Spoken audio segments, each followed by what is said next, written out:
Right then, everybody, welcome to Baller. My name is Ste Howson, joined by Raj and Josh. We are here in association with Ladbrokes for Who Scored, and we're going to be putting together our five-a-side team again. And this week, it's United and Arsenal that we're going to be doing, and I've got some things to say. But Josh, kick it off. What's today's talking points? I would normally get excited talking about Manchester United, but after the way they performed on Tuesday, I don't think I've ever been more disheartened about a Manchester United side in my lifetime.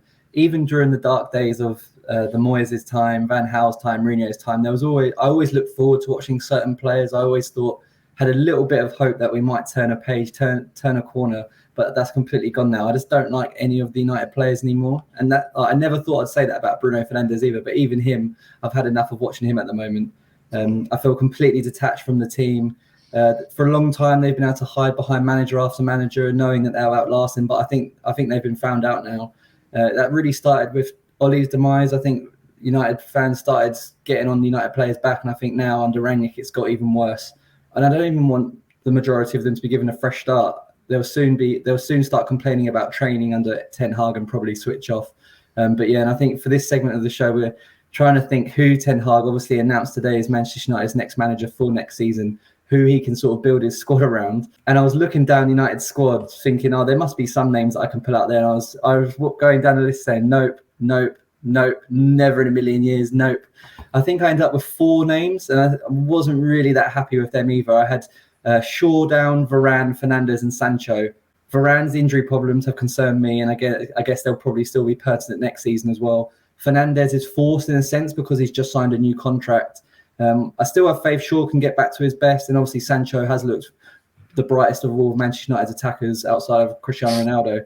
But yeah, I'm not too sure what Ten Hag's thinking heading into next season. Raj, give us an outsider's perspective on this before I absolutely crucify what Josh has just said. Yeah, for me, that was the nadir for Manchester United in midweek. I think that performance, it was too easy for Liverpool. That was the thing. The result was 4-0, fine. But it was how Liverpool did it. They were playing at walking pace for most of that match, especially someone like Thiago. It was too easy for him. There was the attempt at a press was kind of pathetic, really.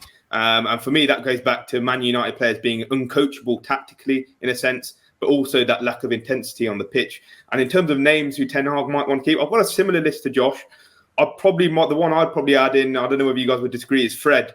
I think he can be a useful profile in most teams. He's not going to win you a match with his technical ability or anything, but he does provide intensity in midfield, unlike someone like a Pogba. He wins his duels. He's positionally in the right place most of the time, unlike someone like McTominay. And I think he excels, you even see for Brazil, alongside a shielding defensive midfielder like Casemiro or Fabinho. So if Man United get that position locked in the transfer market, I think you'll see a better Fred. As for someone like Shaw, I agree. I think you'll be hard pushed to find a better left-back on the market. I think his last season, the 2020-21 season, was too good for me to give up on him so quickly. I think this season he's had a lot of injuries. I think he needs that bit more continuity, but technically and physically, I think he can provide what Ten Hag wants. I agree with Bruno as well. The new contract forces Man United's hand.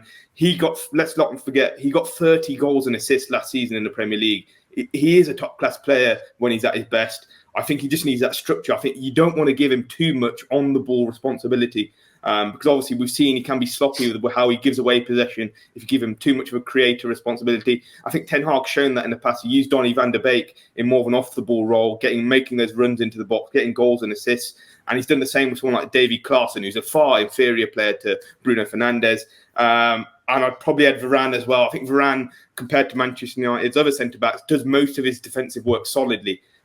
He just needs that leader and aggressive centre-back next to him. And I think you'll see the best of him, like you saw with Ramos and Varane's partnership. You need someone like that. I don't think Maguire's that man. We'll get into that later on.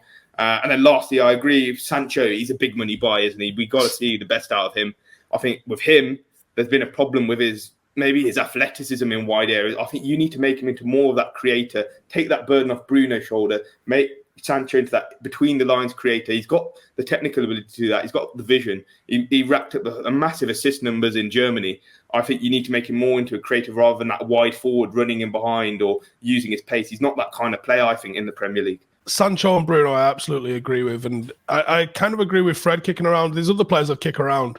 But if I'm looking at the starting 11, and this is the problem, is there's literally 2 players I would want to see as part of a long-term starting 11, and that would be Bruno and that would be Sancho. And I agree with what Raj is saying in terms of how you would utilise Sancho. Sancho isn't the in-behind runner that like a Marcus Rashford would be. And if you look at what Ten Hag's had at Ajax, Tadic would be the example there of someone that starts wide and comes in and works in between the lines for off-the-ball runners. Whereas Antony is more of the blistering run at you kind of player. And I think if you paired him with someone that could do that, or Rashford can get back to his best, you've got some potential for that to happen there. This season with Bruno's been a weird one. I don't know if it's Euros hangover with him, if it's just the team around him has failed him. He's still putting up pretty decent numbers, just nowhere near his best. I think he can be a bit of a whiner, and I think that turns people off a little bit. But the numbers since he's come to the Premier League are absolutely unbelievable. So he's got to be part of any rebuild. And the 4-2-3-1, 4-3-3 sort of hybrid that you get out of Ten Hag, I think Bruno playing that 10 role in there works perfectly. I got to completely disagree on Luke Shaw. I think people look at what Luke Shaw does on the ball far too much and forget that just off the ball is an absolute disaster. And defensively is a disaster. And I think the reason that United's defence this season has just been an absolute disaster is they were all protected by being a counter-attacking side. And as soon as United have tried to play on the halfway line and try to defend 1v1, they've just all been found wanting. So I would look at completely revamping them. Varane, I could make a case for keeping if his injury record was better than 1 in 2. But the fact he's been missing for 50% of the games, I ain't keen on seeing him stay. Josh, I'll start with you on this one. Harry Maguire's defending and Saka being in form, which I think might lead to one of our picks, actually, mightn't it? What Manchester United squad is in for this summer is a bit of a rude awakening. I'm really looking forward to it, to be honest. I think some of the snagging points that held up getting Ten Hag over the line was that Ten Hag wanted more control, that's what we've been told or led to believe. Maguire's not going to leave this summer because obviously there's far bigger problems. There's other centre-backs that need to go first before Maguire, but I think it's going to be really interesting to see what Ten Hag does with Maguire as captain. I think there's potential that he could be stripped of the captaincy, and I think that would be the right decision. For me, in my mind, Maguire at his best is someone that is a proactive defender who reads the game in front of him well. So he might nip in front of a striker to get the ball and drive forward into midfield. But we haven't seen that regularly for ages now. And I looked into his stats, and interceptions per game are at an all-time low for him this season across his whole career. And I think it's mental to say, but as Manchester United captain, that he is actually a complete liability at the moment. According to our ratings, he is the 38th top-rated centre-back in the Premier League this season, cutting out defenders that have only made like 5-10 appearances. So that's centre-backs that have made solid number of appearances. He's the 38th best rated, and this is obviously someone that cost Manchester United in the region of £80 million. He said before the Liverpool game that there's a reason why he keeps getting picked by the United managers, which is completely wrong. It's just that he's the only defender that stays injury free. Since the start of last season, Maguire's committed more errors leading to an opposition shot on goal than any other outfielder in the Premier League with 7. He's the most booked centre-back as well. He's been booked in 2 of his last 3 against Arsenal. And I think you can sort of tell where I'm heading with this for our 5-a-side team. He will be in there for a card. But yeah, it's just like I was patient with him to start off this season. I thought, come on, like this. At a time he was very good for Manchester United, and I thought, come on, he can get back to these levels. But I think there's one incident that I continue to play over in my head.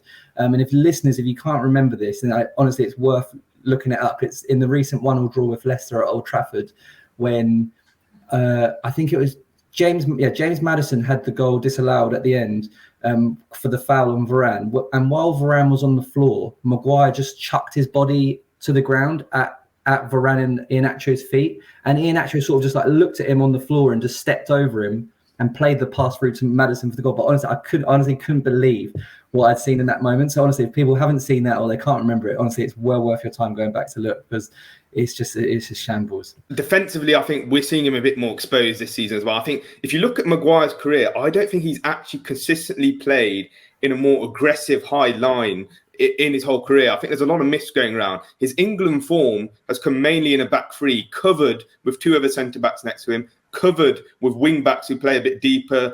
And I don't think we should be looking at that in terms of his whole career, because Southgate's protecting him with that system. You look at the Italy and Croatia game, for example, where we got knocked out. That was from sitting too deep. And there's a reason why Southgate feels the need to do that. It's because some of the centre-backs aren't good enough. And then if you look at his career at Hull, he was playing on the back foot for a relegation-threatened team. Leicester, under Claude Puel for most of it. That guy as a coach always liked to absorb pressure. And then I don't think you can apply that to what Ranić's trying to do. Ranić's trying to push that line further up, play a bit more of a pressing system, and that's when you've seen Harry Maguire get more exposed. His decision, it's not just his pace either, it's his decision making of when to step up, when to drop back. You look at that second Salah goal in midweek, that is shockingly bad defending to step up at that moment. I don't know what was going through his head, and I think that shows he's not comfortable in playing this kind of system. I think also the other thing is when you drag him out wide, away from those central zones, he can get toyed with. I remember watching a few weeks ago Southampton versus Manchester United. Armando Broja was toying with him in those wide areas. He's picking up the ball and just blasting past him whenever he wanted to. So I think there's a lot of vulnerabilities there, and I don't think Manchester United should be really building around him long term. I completely agree with the analysis of both of you there. And I'm a bit shocked at some of the stats. You're going to have to send me them stats afterwards. I'm shocked at some of the stats that Josh has just reeled off there. The big thing for me is that some of the data points don't pick up some of the most glaring problems with Harry Maguire as a defender. He doesn't scan. He has, like that Salah goal, he had no idea where Salah was. Like, he didn't even know Salah was there. Same with the first goal that Liverpool scored this week. The two players that was about to overlap on that side of the wing were in his eye line, and he still stepped up. And Ralph Rangnick's come out in a press conference afterwards and said we was never playing that sort of game against Liverpool. So criminally bad decision-making. He isn't scanning. He isn't seeing where the opposition threats are coming from. And that's leading to the clumsy sort of gameplay where he's, like you mentioned earlier, where he's having to lunge in on madness. I think Harry Maguire to get a card this weekend is an absolute tap-in. And I feel like we've not talked about Saka, obviously picking up a goal midweek. Saka's abilities on the ball, cutting in from that right-hand side, exposing usually the distance between United's left-back and or not United's, but any team's, any opposition's left-sided centre-half and left-back. He's going to have an absolute field day doing that against United this week. I think this season, I've always found there's been a recurring theme with the goals that Manchester United have conceded. It's either, and it's, as you say, it's all to do with it's not just Maguire, to be fair, but it's to do with Manchester United's defenders just ball watching. Maguire's guilty of it. Obviously, Tellers has been dreadful at it in the last few weeks. And I actually think that was the reason why Ranić went with two right backs instead of him against Liverpool. Obviously, it didn't matter at all. It was a disaster. But yeah, it's either United either getting caught by runs in behind from left to right or from right to left, or or it's pullbacks where United's defenders have all dropped to the 6-yard box, and a player like, as we saw with Mane and the Luis Diaz assist for Mane just stops, waits on the penalty spot and just passes it in. And we saw both those types of goals against Liverpool. We've seen them all season. And I think with that in mind, I think that's where I would expect Arsenal to try and exploit United through players like Bukayo Saka. The last thing Maguire needs is a bunch of attackers that are all interchanging positions, that are all making intelligent runs off the ball into the spaces that United just leave.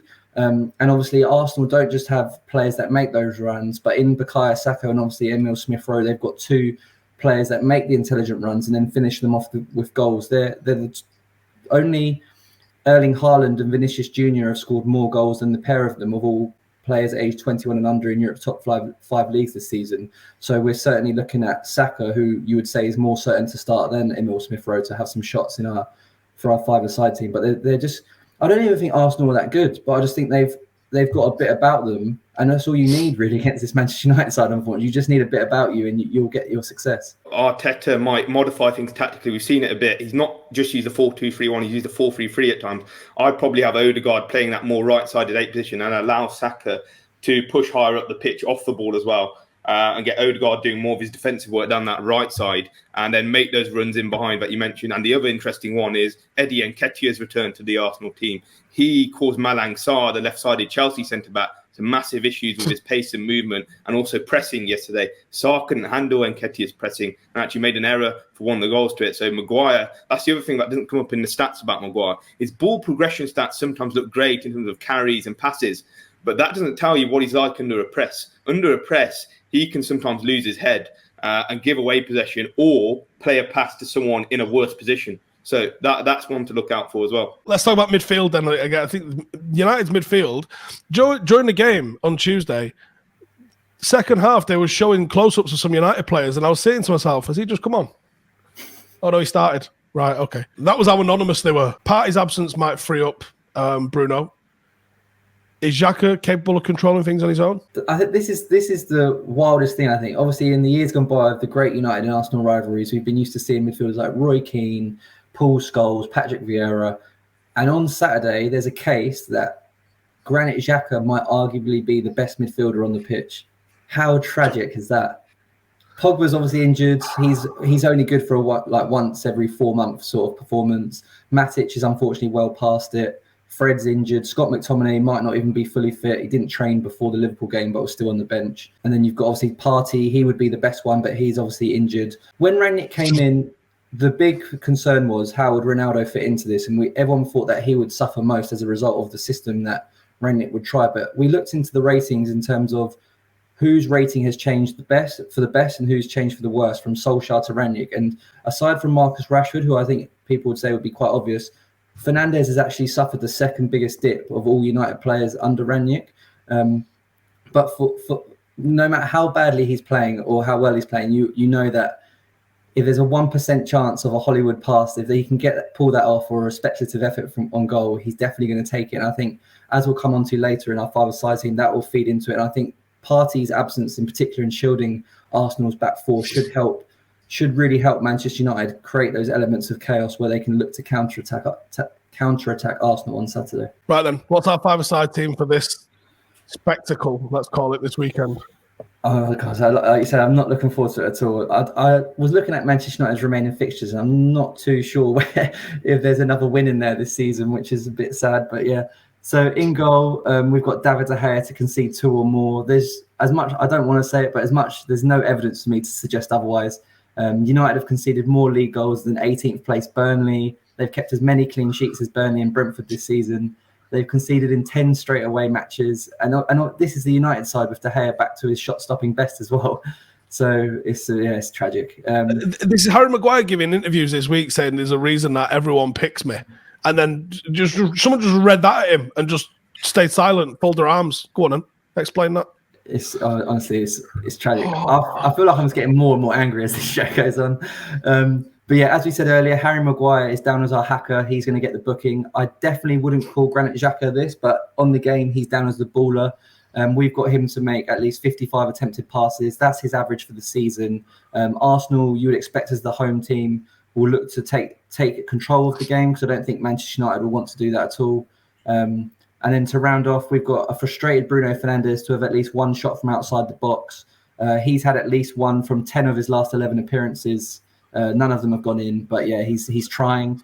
And then finally, we've got Bukayo Saka to have 2 shots to take advantage of all the space that United leaving behind. He's had at least 1 shot in each of his last 21 league appearances, and at least 2 in 14 of them. He obviously he scored against Chelsea and had 3. So yeah, we've got De Gea to concede 2 or more, Maguire to be carded, Xhaka for 55 or more attempted passes, Bruno Fernandes to have at least one shot from outside the box, and Bukayo Saka to have 2. And for Saka, that's just 2 shots in general, not from outside the box. Do you know what? It's a great five-a-side team because I can see every single one of those things happening. I think the only iffy one might be Xhaka with 55 passes, but it's not wild to suggest. What's the terms on that, Josh? Yep, so this weekend we've got over £1,000 in cash prizes to be won again, including £500 to the winner, as well as free bets for any player that finishes in the top 25% of the leaderboard. All you have to do is select your lineup and place a £1 minimum stake through our official league. You can find that link in the description of this YouTube video. Winning bets will be ranked from longest odds to shortest, while non-winning bets are ranked by a percentage of the bet that lands. So you don't actually have to have all 5 of them to come in to win. You could get maybe 3 of them land, 4 of them land, and you still got a chance of winning prizes. But yeah, you just have to enter our specific league, and you can't find that sort of cash prize anywhere else on Ladbrokes. So it's well worth your time to get in, and you can either copy our team or you can hedge your own with your own bets. Right, there you go. That's our five-a-side team for this week's race for top 4. Let's be positive for it, kind of. But cheers to Raj, cheers to Josh, cheers for you lot at home for tuning in. Make sure to go check it out. We've got a link for you in the description. Please make sure to only gamble what you can be gamble aware at all times. And we'll see you in the next one. Laters.